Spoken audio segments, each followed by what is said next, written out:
सरकार लाई है विद्यार्थियों के लिए डिजिटल लाइब्रेरी। बच्चों के उज्जवल भविष्य के लिए बिहार सरकार है सदा अग्रसर और तैयार। कक्षा 1 से कक्षा 12 तक की सभी पाठ्य पुस्तक पूरक सामग्री एवं वीडियो अब शिक्षा विभाग बिहार सरकार द्वारा विकसित पोर्टल पर है उपलब्ध। अध्ययन सामग्री देखने के लिए BEPCLots.bihar.gov.in पर विजिट करें अथवा एंड्रॉइड मोबाइल पर गूगल प्ले स्टोर से E-Lots ऐप डाउनलोड करें। शिक्षकों, अभिभावकों एवं बच्चों से अनुरोध है कि इस लाइब्रेरी का अधिक से अधिक लाभ उठाएं और अपनी पढ़ाई जारी रखें। हेलो बच्चों, कैसे हो आप सब? एक बार फिर से आप सभी का स्वागत है बिहार सरकार के मेरा दूरदर्शन मेरा विद्यालय कार्यक्रम में। बच्चों, हम उम्मीद करते हैं कि आप सभी अपने घर पर सुरक्षित होंगे और अच्छे से पढ़ाई कर रहे होंगे। कर रहे हैं ना बच्चों? हाँ, पढ़ाई करना बहुत आवश्यक है, तो सभी लोग अच्छे से पढ़ाई कीजिएगा। और याद तो होगा ही आप सभी को क्या करना होता है एपिसोड देखने के बाद। एपिसोड देख लेने के बाद आपको अपने किताब से सवालों को हल करना होता है। तो अपना कॉपी और कलम ले लीजिए बच्चों और हो जाइए तैयार। हम शुरू करते हैं आज का एपिसोड। हर दिन की तरह आज का एपिसोड भी हम कक्षा 11वीं की पढ़ाई से शुरू करेंगे, जिसमें हम केमिस्ट्री यानी कि रसायन विज्ञान का पहला पाठ और आगे पढ़ेंगे। पाठ का नाम है रसायन विज्ञान की कुछ मूल अवधारणाएं, यानी कि some basic concepts of chemistry. इसके बाद बच्चों हम भौतिकी में एक नया पाठ शुरू करेंगे जिसका नाम है मोशन इन स्ट्रेट लाइन, यानी कि सीधी रेखा में गति। इसके बाद हम कक्षा 12वीं की पढ़ाई शुरू करते हुए केमिस्ट्री में एक नया पाठ शुरू करेंगे जिसका नाम है विलयन, यानी कि सॉल्यूशंस। और भौतिकी का पाठ जो हमारा चलता आ रहा है वैद्युत आवेश तथा क्षेत्र, उसके बारे में कुछ और बातें जानेंगे। तो चलिए बच्चों शुरू करते हैं आज के एपिसोड को। नमस्कार दोस्तों, आज हम अपना नया अध्याय शुरू करने जा रहे हैं जिसका नाम है रसायन विज्ञान की कुछ मूल अवधारणाएं का भाग 5। तो चलिए देखते हैं कि हम इस वीडियो में क्या पढ़ने वाले हैं। परमाणु द्रव्यमान और आणविक द्रव्यमान, प्रतिशत संघटन। तो चलिए शुरू करते हैं परमाणु के परिचय से। परमाणु या एटम के बारे में हमने अपनी पिछली वीडियोस में पढ़ा था।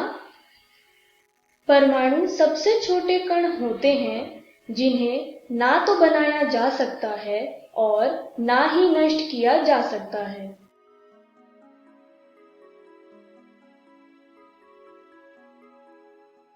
द्रव्य छोटे छोटे कणों से बने होते हैं।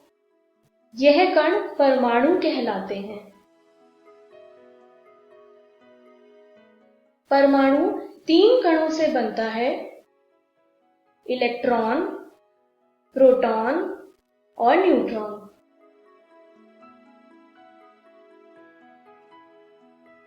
मान लीजिए स्क्रीन पर दिया गया चित्र एक परमाणु का है। परमाणु के केंद्र को हम नाभिक यानी न्यूक्लियस कहते हैं। इस नाभिक में 2 तरीके के कण पाए जाते हैं, जैसा कि आप स्क्रीन पर देख रहे होंगे। एक कण होता है न्यूट्रॉन और दूसरे तरीके का कण होता है प्रोटॉन। नाभिक के चारों ओर घूमने वाले कण को हम इलेक्ट्रॉन बोलते हैं।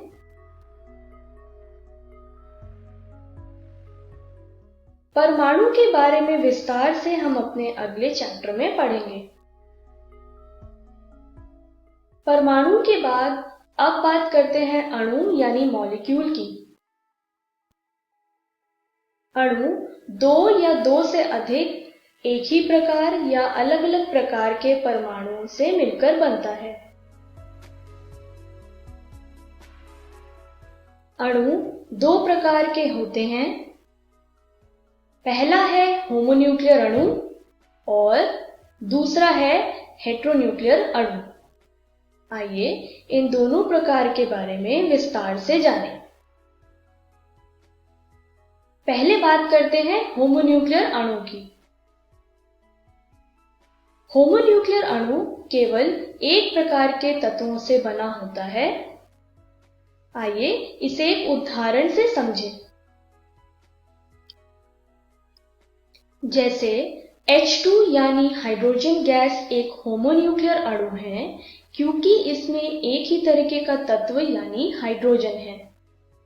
उसी तरीके से O2 भी एक होमोन्यूक्लियर अणु है क्योंकि इसमें सिर्फ एक ही तत्व है यानी ऑक्सीजन।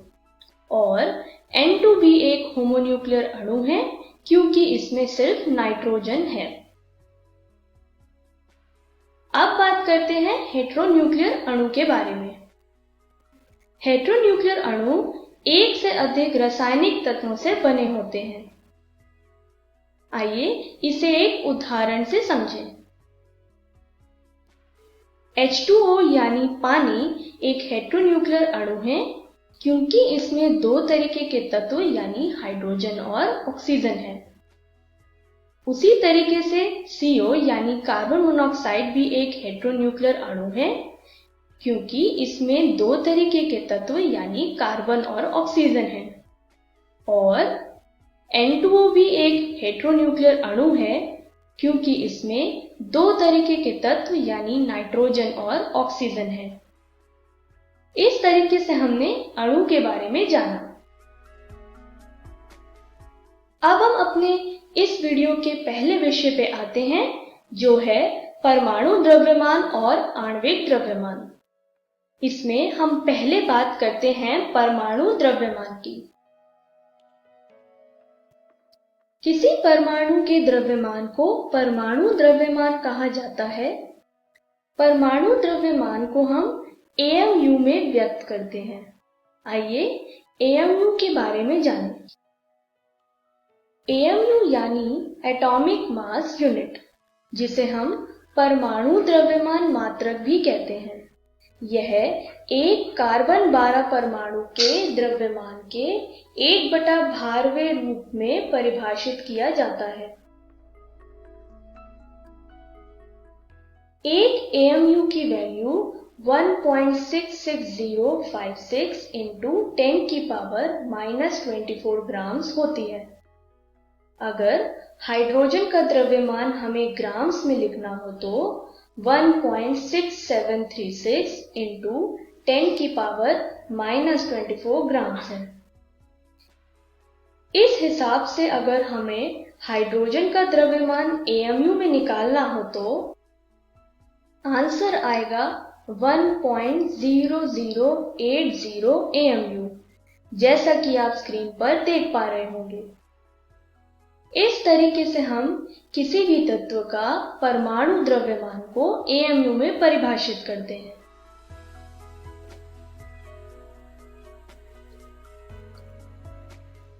परमाणु द्रव्यमान के बाद अब बात करते हैं आणविक द्रव्यमान के बारे में।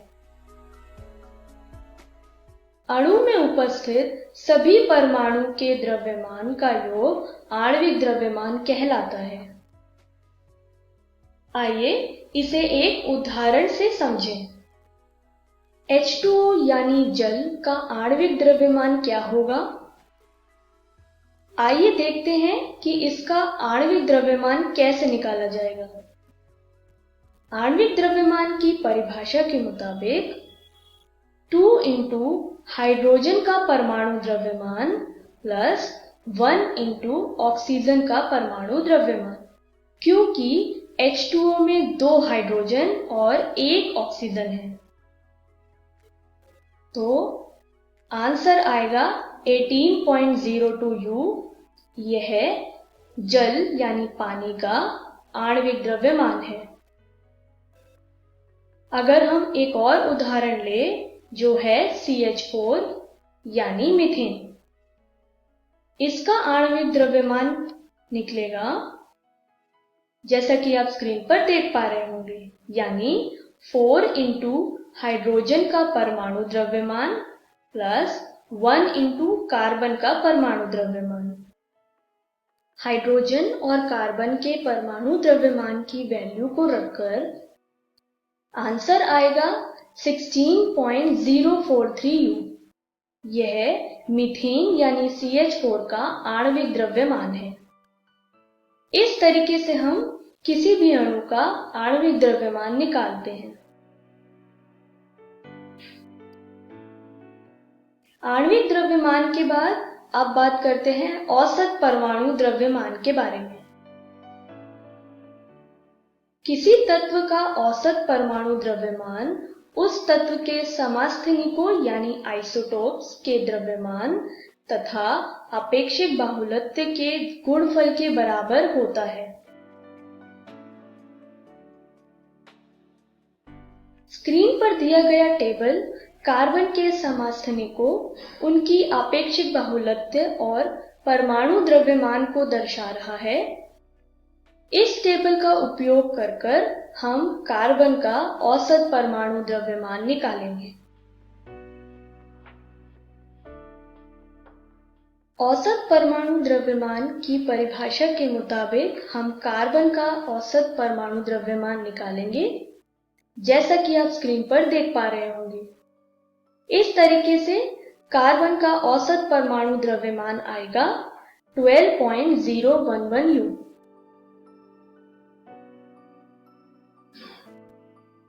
औसत परमाणु द्रव्यमान के बाद अब बात करते हैं सूत्र द्रव्यमान के बारे में। कुछ पदार्थ जैसे सोडियम क्लोराइड में उनकी घटक इकाइयों के रूप में अणु अलग से उपस्थित नहीं होते हैं। ऐसे यौगिकों में कण त्रिविमीय संरचना यानी 3 डायमेंशनल स्ट्रक्चर में उपस्थित रहते हैं। स्क्रीन पर दिया गया चित्र सोडियम क्लोराइड का 3D स्ट्रक्चर या त्रिविमीय संरचना को दर्शा रहा है। इसमें एक सोडियम आयन क्लोराइड आयनों में घिरा रहता है और एक क्लोराइड आयन सोडियम आयनों में घिरा रहता है। आयनिक यौगिकों के सूत्र इकाई के उपयोग आणविक द्रव्यमान के स्थान पर किया जाता है। आइए देखते हैं कैसे। सोडियम क्लोराइड का द्रव्यमान निकालने के लिए हम सोडियम का द्रव्यमान प्लस क्लोरीन का द्रव्यमान करेंगे, तो आंसर आएगा 58.5 U। यह सोडियम क्लोराइड का सूत्र द्रव्यमान है। चलिए अब आज के दूसरे विषय पे चलते हैं, जो है प्रतिशत संघटन। प्रतिशत संघटन को निकालने के लिए हम तत्वों का द्रव्यमान को भाग करेंगे उसके यौगिक के मोलर द्रव्यमान से और मल्टीप्लाई करेंगे 100 से। यह किसी भी तत्व के प्रतिशत संघटन निकालने का फॉर्मूला है। इसको अगर हम एक उदाहरण से समझें, मान लीजिए स्क्रीन पर दिया गया चित्र एक अम्ल यानी एसिड का है और इस अम्ल यानी एसिड का नाम हम यहाँ HNO3 लेते हैं। तो हमें नाइट्रोजन का प्रतिशत संघटन निकालना हो निट्रिक एसिड में, तो हम कैसे निकालेंगे?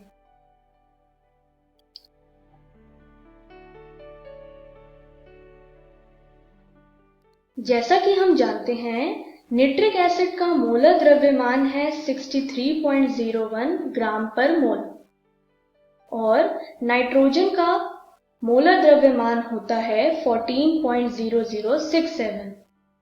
तो प्रतिशत संघटन का फॉर्मूला लगाकर नाइट्रोजन का प्रतिशत संघटन आएगा, जैसा कि आप स्क्रीन पर देख पा रहे होंगे, 44.46%। यानी निट्रिक एसिड में 44.46% नाइट्रोजन है।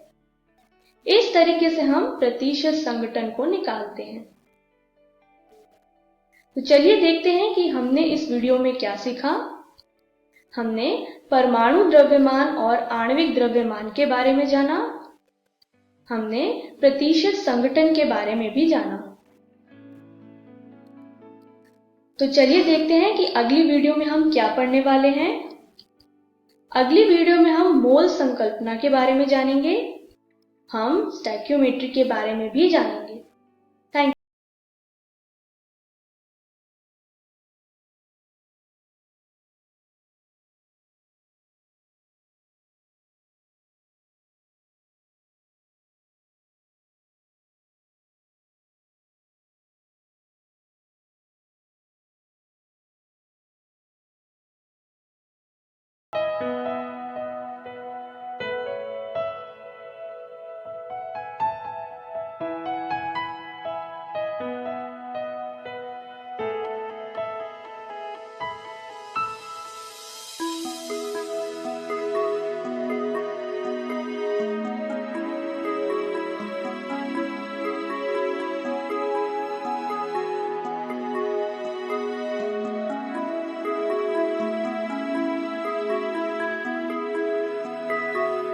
नमस्कार दोस्तों, आज हम शुरू करने जा रहे हैं कक्षा 11वीं के भौतिकी का अध्याय सरल रेखा में गति भाग 1। तो शुरू करने से पहले आइए एक बार नजर डालते हैं कि आज हम क्या क्या पढ़ने वाले हैं। तो सबसे पहले हम पढ़ेंगे स्थिति के बारे में, उसके बाद हम पढ़ेंगे पथ लंबाई तथा सबसे अंत में हम पढ़ेंगे विस्थापन। तो चलिए शुरू करते हैं परिचय से। इस ब्रह्मांड में सभी वस्तुएं किसी न किसी तरह गतिमान हैं। कुछ की गति हम देख पाते हैं तथा कुछ की गति के लिए हमें लगता है कि वह नहीं हो रही है तथा वस्तु स्थिर है।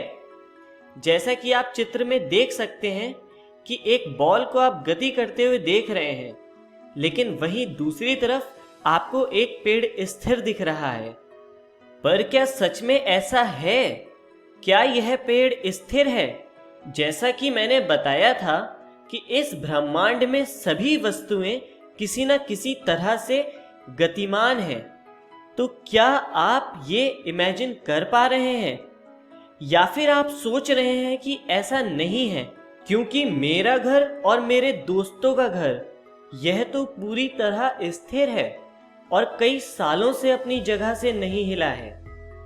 पर अगर आप ध्यान दें तो आपका घर पृथ्वी पर है और पृथ्वी हर समय अपने अक्ष पर घूम रही है और साथ ही साथ सूर्य की परिक्रमा भी कर रही है। अब आप कहेंगे कि इस प्रकार तो हम सूर्य को स्थिर कह सकते हैं, लेकिन नहीं, क्योंकि सूर्य भी हमारी मंदाकिनी यानी गैलेक्सी मिल्की वे की परिक्रमा करता है, जिसे आप चित्र में देख सकते हैं। और इस प्रकार ब्रह्मांड में हर ऑब्जेक्ट किसी न किसी प्रकार से गतिमान है। चलिए अब हम आगे चलते हैं और गति क्या होती है उस पर नजर डालते हैं। समय के सापेक्ष वस्तु की स्थिति में परिवर्तन को गति कहते हैं। जैसा कि आप एक चित्र में देख रहे हैं कि एक व्यक्ति चल रहा है, लेकिन अगर हम इसको कोई एक पूरी बॉडी माने तो इसकी स्थिति में परिवर्तन नहीं हो रहा है, इसलिए इसे गति में नहीं कहेंगे। परंतु यदि इसकी स्थिति में परिवर्तन होना शुरू हो जाता है तो हम कहेंगे यह व्यक्ति गति में है। चलिए अब हम सरल रेखीय गति पर नजर डालते हैं। यदि गति करती हुई वस्तु का मार्ग एक सरल रेखा है तो उस वस्तु द्वारा की जाने वाली गति को सरल रेखीय गति कहते हैं। चलिए अब आगे बढ़ते हैं और स्थिति पर ध्यान देते हैं, जिसे इंग्लिश में कहते हैं पोजीशन। यदि किसी वस्तु की हमें स्थिति देखनी है तो वह निर्भर करती है कि हम उसे कहां से देख रहे हैं।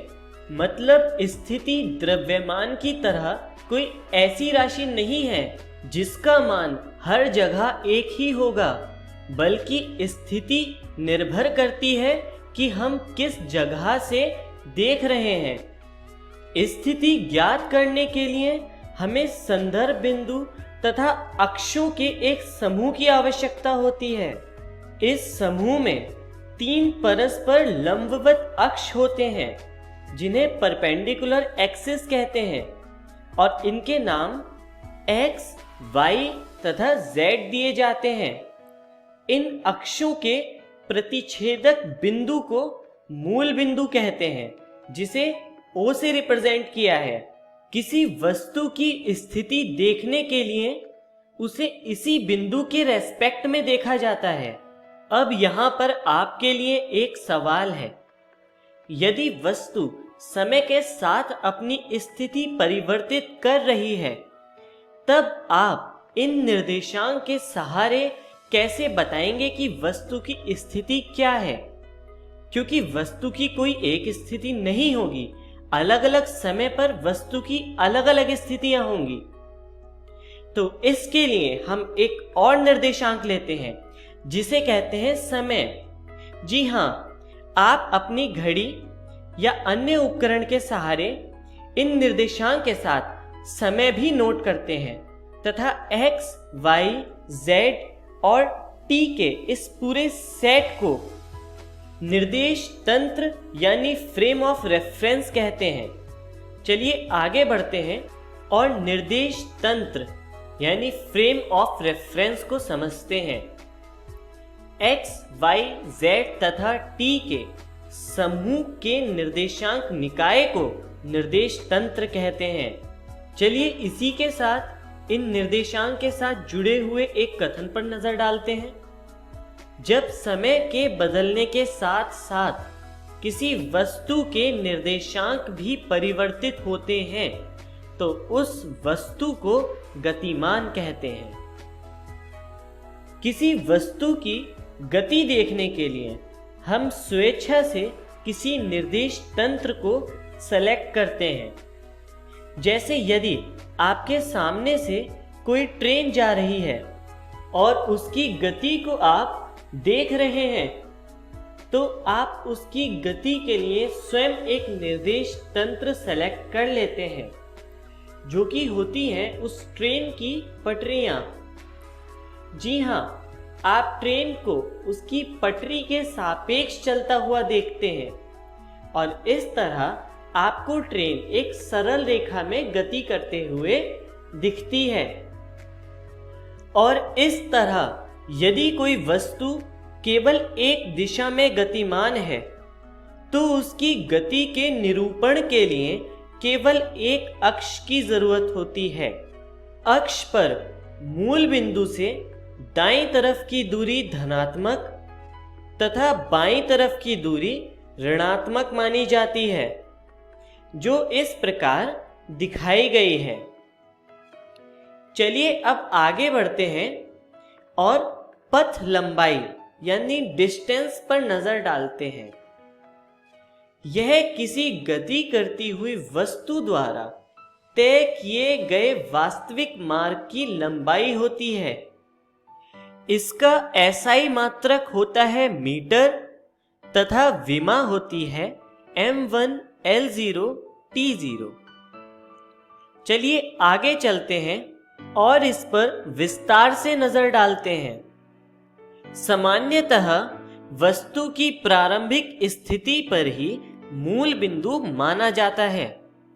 इसके अनुसार वस्तु की प्रारंभिक स्थिति के लिए हम लिख सकते हैं x बराबर 0 और इसी प्रारंभिक स्थिति के लिए माना जाता है कि समय यहां से शुरू हुआ है, इसलिए t बराबर भी लिखते हैं 0। यहां पर t समय को रिप्रेजेंट करता है। अब माना कोई वस्तु एक सरल रेखा में गति करना प्रारंभ करती है और वह पहले 10 सेकंड में 4 मीटर तथा बाद के 5 सेकंड में 2 मीटर चलती है। अब वस्तु कुल कितनी चली, मतलब पथ लंबाई की परिभाषा के अनुसार वस्तु द्वारा चली गई कुल दूरी कितनी है, या फिर वस्तु द्वारा वास्तविक मार्ग कितना तय किया गया है। तो वस्तु कुल चली है 4 मीटर प्लस 2 मीटर, और इस प्रकार वस्तु कुल 6 मीटर चली है। तो वस्तु की पथ लंबाई हो जाएगी 6 मीटर। अब अगर आप ध्यान दें तो वस्तु 4 मीटर चलने के बाद 2 मीटर पीछे की तरफ चली है, और इसीलिए वस्तु की प्रारंभिक बिंदु से दूरी हो जाएगी 2 मीटर। लेकिन हम इसे पथ लंबाई नहीं कहेंगे, क्योंकि पथ लंबाई पथ पर निर्भर करती है, और इसलिए पथ लंबाई का मान 6 मीटर होगा। चलिए अब हम आगे की तरफ चलते हैं और विस्थापन पर नजर डालते हैं, जिसे इंग्लिश में कहते हैं डिस्प्लेसमेंट।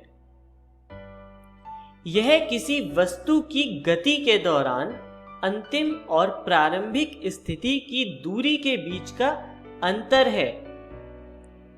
इसका SI मात्रक होता है मीटर, और विमा होती है m1 L0 T0। चलिए आगे बढ़ते हैं और इस पर विस्तार से नजर डालते हैं। विस्थापन पथ लंबाई से अलग होता है। इसके लिए हम एक गति करती हुई वस्तु पर ध्यान देते हैं, जैसा कि पिछले उदाहरण में हमने ध्यान दिया था, और मानते हैं कि इसकी प्रारंभिक स्थिति है x1 तथा अंतिम स्थिति है x2 तथा प्रारंभिक समय t1 व अंतिम समय t2 है। तो वस्तु की अंतिम दूरी में से वस्तु की प्रारंभिक दूरी यदि घटाई जाए तो अंतर मिलता है विस्थापन। दूरी नापने के लिए हम मूल बिंदु ले सकते हैं, जिसे O से रिप्रेजेंट किया है, और इस तरह विस्थापन को लिखा जा सकता है डेल्टा x बराबर x2 माइनस x1, जहां पर डेल्टा x विस्थापन है।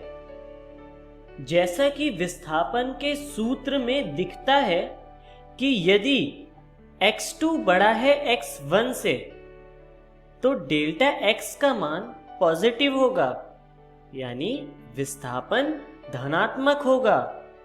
इसी प्रकार यदि x2 छोटा है x1 से, तो डेल्टा x का मान नेगेटिव होगा, यानी विस्थापन ऋणात्मक होगा।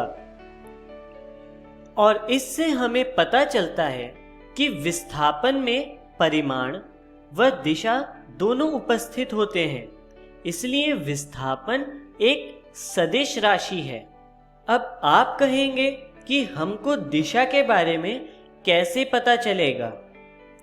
तो यदि विस्थापन का मान धनात्मक है, तो वस्तु की गति की दिशा मूल बिंदु से दाईं ओर मानी जाती है, और विस्थापन का मान ऋणात्मक है, तो वस्तु की गति की दिशा दाईं ओर मानी जाती है। तो चलिए अब हम आगे चलते हैं और स्थिति समय ग्राफ पर नजर डालते हैं। जब वस्तु स्थिर है तब वह समय के साथ अपनी स्थिति परिवर्तित नहीं करती है, और हम उस समय यदि दो अक्ष लें जिनका मूल बिंदु है O, एक अक्ष है T यानी समय तथा दूसरा अक्ष है X। अब वस्तु की स्थिति का ग्राफ हम इस तरह से दिखा सकते हैं। क्योंकि वस्तु की स्थिति समय के साथ नहीं बदल रही है, इसलिए वस्तु की मूल बिंदु से दूरी हमेशा एक नियतांक रहेगी, जिसको इस दूरी से दिखाया गया है, जिसका मान है डेल्टा x। अब हम इस ग्राफ को समझते हैं। तो इसके अकॉर्डिंग समय के बढ़ने के साथ साथ हर जगह पर डेल्टा x का मान नियत है। चलिए अब हम आगे चलते हैं और जब वस्तु एक समान गति से चल रही है इस समय का ग्राफ प्लॉट करते हैं। इसके लिए भी हम अक्ष लेते हैं जिसका मूल बिंदु है O तथा अक्ष है T व X और वस्तु एक समान गति से चल रही है, मतलब वस्तु मूल बिंदु से एक समान दूरी से आगे बढ़ती जा रही है। तो हर समय वस्तु की दूरी में कुछ परिवर्तन आएगा और उसका ग्राफ इस तरह से दिखाया जा सकता है। अब हम आगे चलते हैं और वह केस देखते हैं जब वस्तु असमान गति से चल रही है।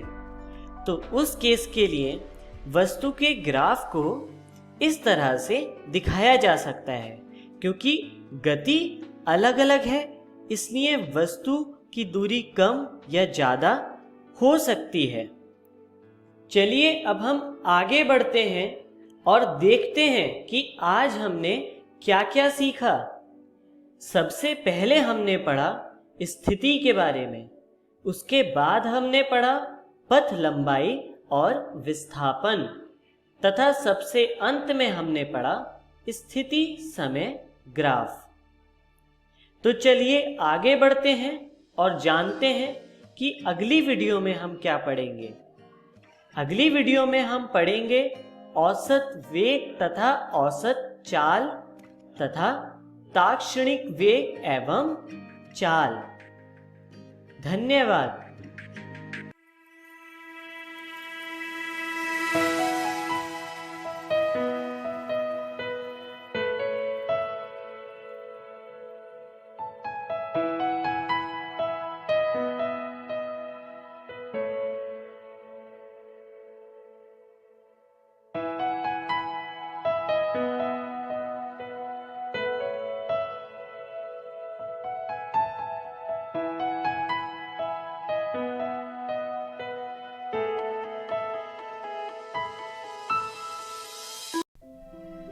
नमस्कार दोस्तों, आज हम कक्षा 12वीं के रसायन विज्ञान का दूसरा अध्याय विलयन शुरू करने जा रहे हैं। वीडियो को शुरू करने से पहले आइए देखते हैं कि आज की इस वीडियो में हम कौन कौन से विषयों पर बात करने वाले हैं। आज की इस वीडियो में सबसे पहले हम विलयन का परिचय पढ़ेंगे, उसके बाद हम विलयन की सांद्रता पढ़ेंगे और उसके बाद हम विलेयता के बारे में पढ़ेंगे। तो शुरू करते हैं विलयन के परिचय से। अभी जो आपके सामने चित्र आया है वह एक विलयन का चित्र है। विलयन दो अवयव से मिलकर बना होता है।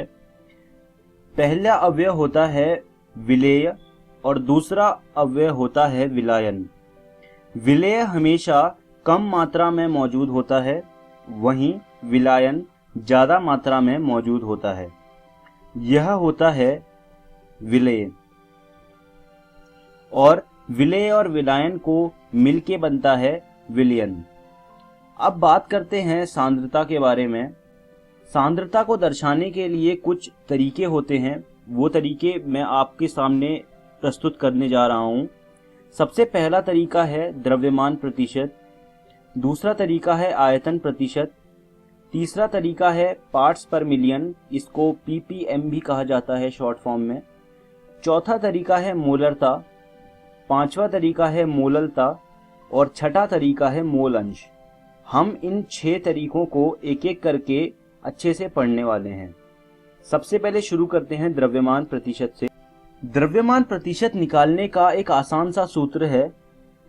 ऊपर हमें रखना होता है विलयन में उपस्थित अवयव का द्रव्यमान और नीचे होता है विलयन का कुल द्रव्यमान गुणा 100। जो ऊपर हम जिस अवयव का द्रव्यमान रखते हैं, द्रव्यमान प्रतिशत भी हम उसी अवयव का निकालते हैं। तो ऐसे हम द्रव्यमान प्रतिशत को निकालते हैं। उसके बाद आता है आयतन प्रतिशत। जैसे हमने द्रव्यमान प्रतिशत निकाला था वैसे ही आयतन प्रतिशत को निकालने का भी एक सूत्र है। वो ये है कि ऊपर जो है हम रखते हैं अवयव का आयतन। जिस भी अवयव के लिए हमने आयतन प्रतिशत निकालना होता है ऊपर उस अवयव का आयतन रखेंगे और नीचे में हम विलयन का कुल आयतन रखेंगे और पूरे को गुणा कर देंगे 100 से। इससे जो है हमारे पास आयतन प्रतिशत आ जाएगा। उसके बाद हम निकालते हैं पार्ट्स पर मिलियन, जिसे हम अंग्रेजी में ppm भी कहते हैं शॉर्ट फॉर्म में। पार्ट्स पर मिलियन निकालने का जो सूत्र है वो ये है, हमें जिस भी अवयव का पार्ट्स पर मिलियन निकालना होता है, ऊपर में उस अवयव के भागों की संख्या रखते हैं और नीचे में विलयन में उपस्थित सभी अवयवों के कुल भागों की संख्या रखते हैं, और इससे जो भी हमारा उत्तर आता है हमें उसे 1 लाख से गुणा करना होता है। अब आप सोच रहे होंगे कि 1 लाख से गुणा करने का क्या कारण है। देखिए क्या होता है, किसी भी विलयन में कभी कभी कुछ अवयव कम मात्रा में मौजूद होते हैं, तो जो हमारा उत्तर आता है वो दशमलव में आता है और वो काफी अजीब लगता है। तो उसको थोड़ा ठीक करने के लिए हम क्या करते हैं, जो हमारा उत्तर आता है उसे हम 1 लाख से गुणा कर देते हैं, और गुणा करने के बाद जो हमारा उत्तर आता है उसे हम कहते हैं पार्ट्स पर मिलियन। तो ये था पार्ट्स पर मिलियन। अब बात करते हैं मोलरता की। मोलरता का जो सूत्र होता है वो ये होता है, ऊपर हम विलेय के मोल रखते हैं और नीचे विलयन का लीटर में आयतन रखते हैं। यहाँ पर एक ध्यान देने वाली बात यह है कि जो नीचे हम जो भी विलयन का आयतन रखेंगे वो हमें लीटर में रखना होगा। अगर वो आयतन मिलीलीटर में दिया हुआ है और हमने वैसा ही मिलीलीटर में आयतन रख दिया नीचे, तो उससे जो हमारा उत्तर है वो गलत आएगा। और ये होता है बहुत बार विद्यार्थियों के साथ, तो आपको ये गलती नहीं करनी है। नीचे हमेशा विलयन का आयतन लीटर में होना चाहिए। अगर वो मिलीलीटर में है तो आप उसको लीटर में बदलें। तो ये होती है मोलरता। अगर हम परीक्षा के नजरिए से देखें तो ये बहुत ही महत्वपूर्ण चीज है, तो इस पर आप कुछ प्रश्न हल कर लीजिएगा। अब बात करते हैं मोललता की। मोललता को निकालने का जो सूत्र होता है वो होता है, ऊपर हम रखते हैं विलेय के मोल और नीचे हम लिखते हैं विलायक का किलोग्राम में द्रव्यमान। यहाँ पर 2 बातें ध्यान देने वाली हैं। नीचे जो है वो हमेशा विलायक का द्रव्यमान आएगा। कभी कभी हो जाता है कि जो हमारा प्रश्न है उसमें हमें विलयन का द्रव्यमान दिया होता है और विद्यार्थी क्या करते हैं, वहां पे गलती कर देते हैं, वो विलयन का द्रव्यमान रख देते हैं नीचे। तो ऐसा नहीं करना है, हमें वहां से पहले विलायक का द्रव्यमान निकालना है और उसे रखना है नीचे। दूसरी बात, नीचे जो विलायक का द्रव्यमान आएगा वो हमेशा किलोग्राम में आना चाहिए। अगर वो द्रव्यमान ग्राम में दिया है या फिर मिलीग्राम में दिया है तो आपको उसे किलोग्राम में बदलना होगा और उसको बदल के फिर आप उसको जो मोललता का सूत्र है उसमें रखेंगे। तो ये थी मोललता। अब बात करते हैं मोल अंश की। मोल अंश का जो हमारा सूत्र होता है वो यह होता है, ऊपर आता है अवयव के मोल की संख्या। जिस भी अवयव के लिए हमें मोल अंश निकालना होता है, ऊपर हम उस अवयव के मोलों की संख्या रखते हैं और नीचे हम सभी अवयव के मोलों की कुल संख्या रखते हैं और इससे हमारा मोल अंश निकल आता है। मोल अंश भी एक बहुत ही महत्वपूर्ण चीज है। मैं आपको सुझाव दूंगा कि आप इस पे आधारित कुछ प्रश्न जो है अपनी किताब से कर लीजिएगा। अब बात करते हैं विलेयता की। किसी भी अवयव की विलेयता एक निश्चित ताप पर विलायक की निश्चित मात्रा में घुली हुई उस पदार्थ की अधिकतम मात्रा होती है। यह विलेयता की परिभाषा है। यहाँ पर ध्यान देने वाली बात यह है कि विलेयता हमेशा एक निश्चित तापमान पे ली जाती है। अगर तापमान बदल दिया जाएगा तो विलेयता भी बदल जाएगी। अब हम इस वीडियो के अंत में आ गए हैं। आइए देखते हैं कि हमने इस वीडियो में क्या क्या सीखा। सबसे पहले हमने विलयन का परिचय पढ़ा, उसमें हमने विलेय और विलायन जैसी 2 चीजें पढ़ी। फिर हमने विलयन की सांद्रता के बारे में पढ़ा और आखिरी में हमने विलेयता के बारे में पढ़ा।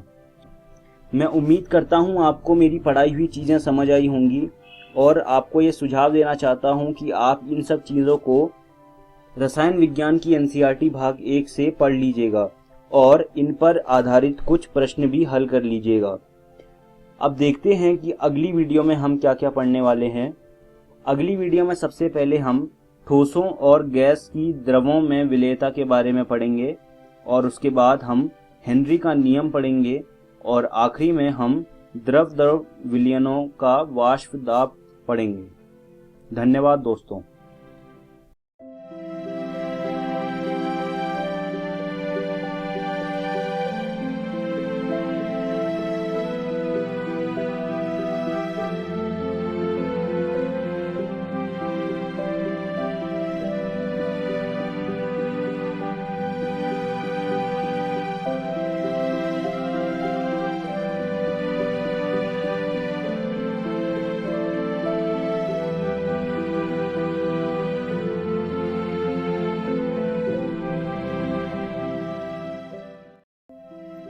Hello friends, welcome to this physics video lecture. दोस्तों, अभी तक हम चैप्टर 1 वैद्युत आवेश तथा क्षेत्र के 4 भागों को पढ़ चुके हैं। आज हम इसका 5वां भाग समझेंगे और इस 5वें भाग में हम जो टॉपिक्स समझेंगे वो है वैद्युत फ्लक्स, गाउस नियम और गाउस नियम के अनुप्रयोग। दोस्तों, हमने अपने पिछले वीडियो में वैद्युत क्षेत्र और उससे जुड़ी वैद्युत क्षेत्र रेखाओं के बारे में जाना था, जबकि किसी पृष्ठ से गुजरने वाली वैद्युत क्षेत्र रेखाओं की कुल संख्या पृष्ठ से संबंध विद्युत फ्लक्स कहलाता है।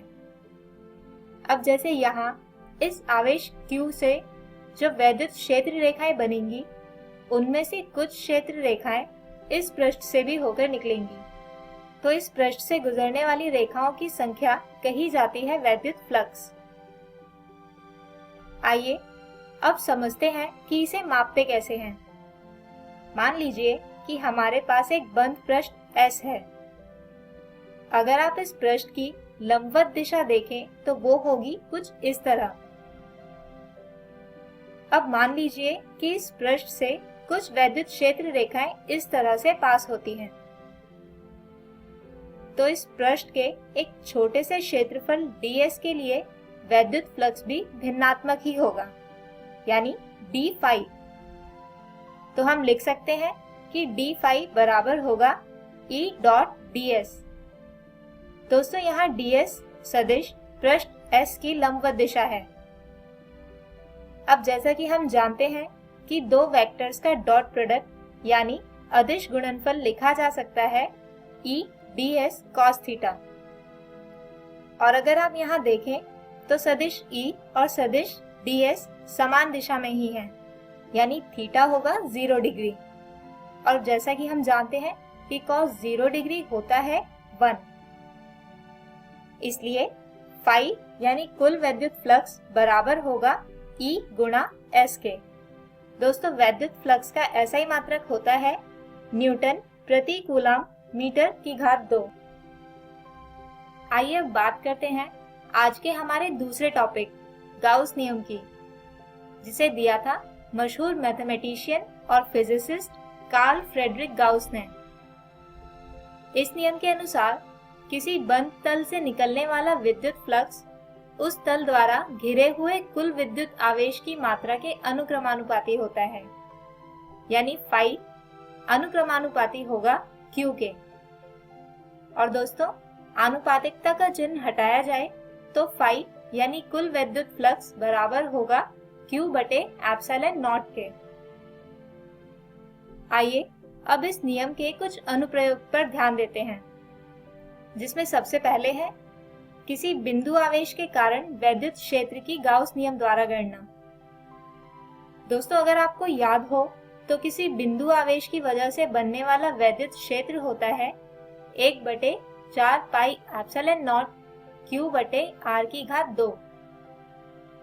चलिए अब देखते हैं कि गाउस नियम की मदद से आने वाला वैद्युत क्षेत्र का व्यंजक भी समान होता है या नहीं। तो मान लीजिए कि यहाँ ये बिंदु आवेश Q है, जिससे बनने वाले वैद्युत क्षेत्र को हमें मापना है। अब मान लेते हैं कि इससे R दूरी पर एक पृष्ठ है जो इस आवेश को घेर लेता है। इस पृष्ठ को कहा जाता है गॉसियन पृष्ठ या सतह। और बिंदु आवेश होने की वजह से ये गॉसियन पृष्ठ होगा गोलाकार, अब हम इस गॉसियन पृष्ठ का एक छोटा सा पृष्ठ ds लेते हैं, जिससे हम भिन्नात्मक फ्लक्स निकालकर पूरे पृष्ठ के लिए इंटीग्रेट कर टोटल यानी संपूर्ण फ्लक्स कैलकुलेट कर सकें। अब अगर हम इस छोटे से पृष्ठ का लंब देखें तो वो त्रिज्यीय दिशा में होगा, जबकि विद्युत क्षेत्र भी त्रिज्यीय दिशा में होगा।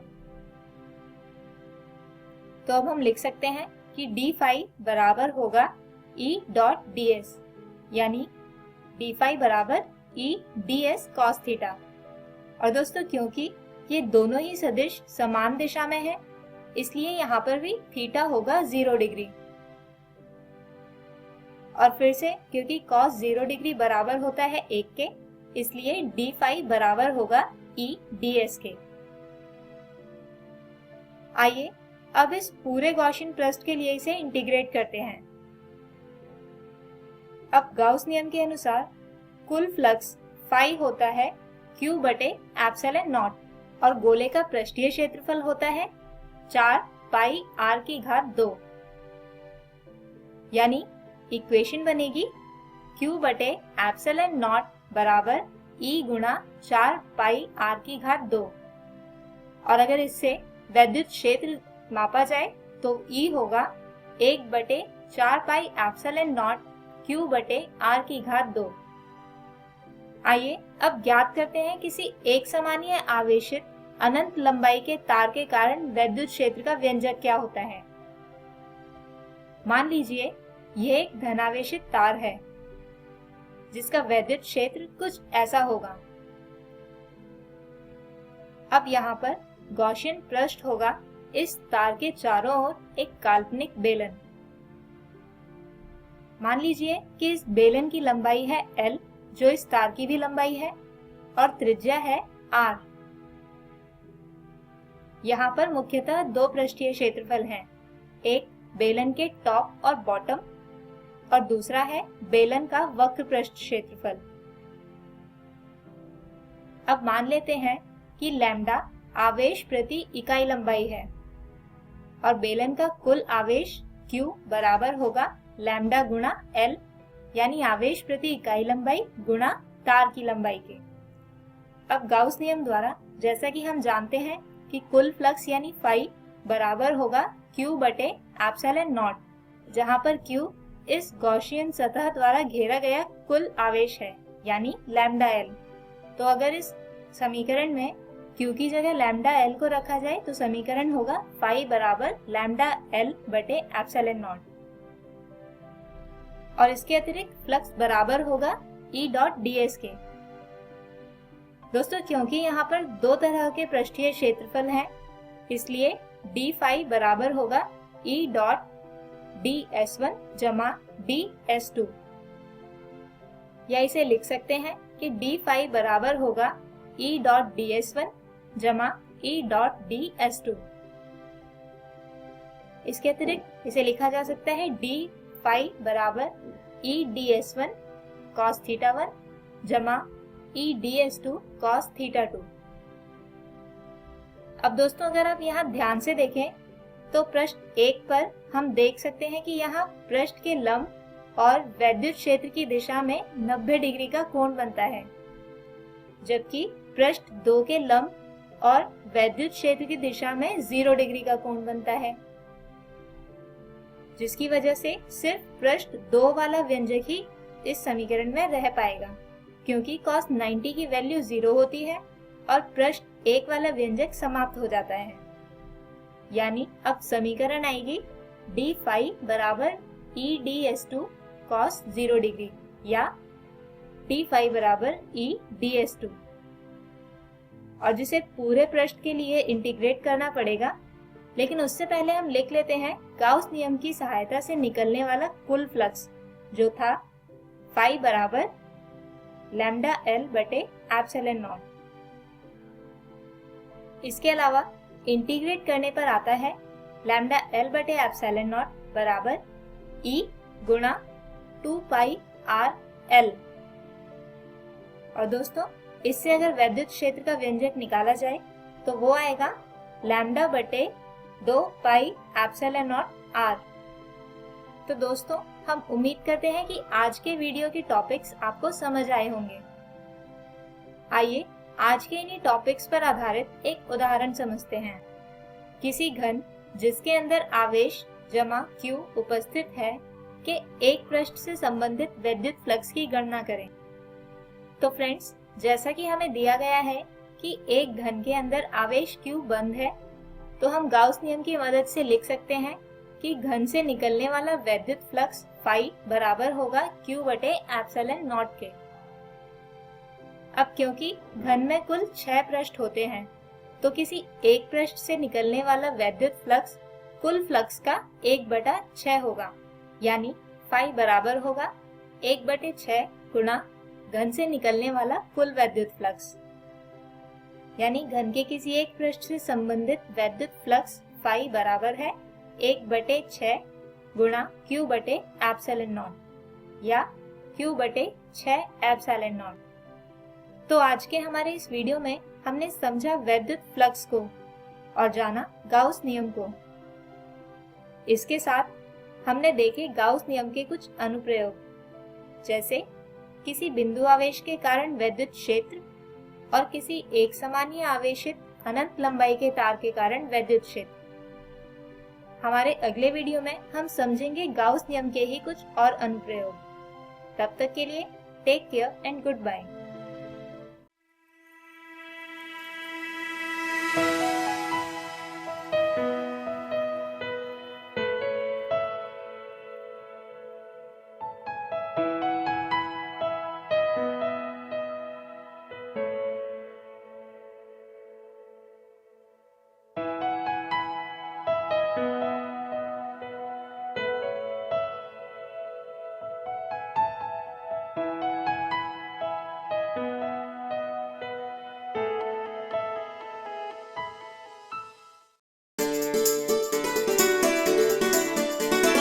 डर से नहीं तैयारी से आगे कदम बढ़ाना है।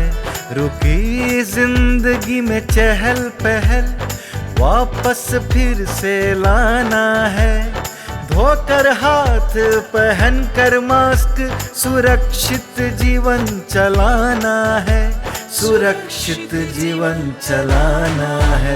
डर कर नहीं तैयारी से आगे कदम बढ़ाना है। डर कर नहीं तैयारी से आगे कदम बढ़ाना है। रखेंगे 2 गज की दूरी, सबको पौष्टिक आहार खिलाएंगे, बच्चों और बूढ़ों का करेंगे ख्याल। रोगी नहीं, रोग से लड़ कोरोना को हराएंगे। स्वास्थ्य केंद्र फिर से खुल गए, जिनका लाभ उठाना है। रुकी जिंदगी में चहल पहल वापस फिर से लाना है। धोकर हाथ पहन कर मास्क सुरक्षित जीवन चलाना है। सुरक्षित जीवन चलाना है। डर कर नहीं तैयारी से आगे कदम बढ़ाना है। डर कर नहीं तैयारी से आगे कदम बढ़ाना है। टीकाकरण की शुरुआत हो गई है, पर पहले की तरह हमें मास्क लगाना और 2 गज की दूरी बनाए रखना अभी भी जरूरी है। स्वास्थ्य विभाग और सूचना एवं जनसंपर्क विभाग बिहार सरकार द्वारा जनहित में जारी। जीतेगा बिहार। सरकार लाई है विद्यार्थियों के लिए डिजिटल लाइब्रेरी। बच्चों के उज्जवल भविष्य के लिए बिहार सरकार है सदा अग्रसर और तैयार। कक्षा 1 से कक्षा 12 तक की सभी पाठ्य पुस्तक पूरक सामग्री एवं वीडियो अब शिक्षा विभाग बिहार सरकार द्वारा विकसित पोर्टल पर है उपलब्ध। अध्ययन सामग्री देखने के लिए BEPCLOTS.bihar.gov.in पर विजिट करें अथवा एंड्रॉइड मोबाइल पर गूगल प्ले स्टोर से E-LOTS ऐप डाउनलोड करें। शिक्षकों, अभिभावकों एवं बच्चों से अनुरोध है कि इस ई लाइब्रेरी का अधिक से अधिक लाभ उठाएं और अपनी पढ़ाई जारी रखें।